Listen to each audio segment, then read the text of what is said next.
Wakil Ketua Komisi 2 DPR RI, Junimart Girsang, menyoroti kinerja Bawaslu yang diduga bertindak otoriter.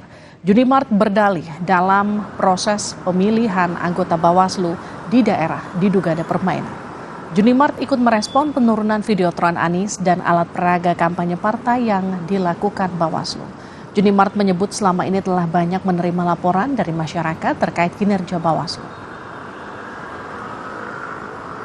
Itu kurang mengedukasi dan atau ya tidak melihat SDM dari Bawaslu yang mereka pilih, ya kan. Inilah yang saya sebut selama ini bahwa pemilihan para komisioner Bawaslu di daerah itu penuh dengan KKN, iya kan. Ada lulus tapi tak lolos, yang tak lolos bisa lulus. Ini kan aneh-aneh. Maka dari kemarin itu selalu pengumuman untuk komisioner di daerah itu tertunda. Ya, hasilnya begini.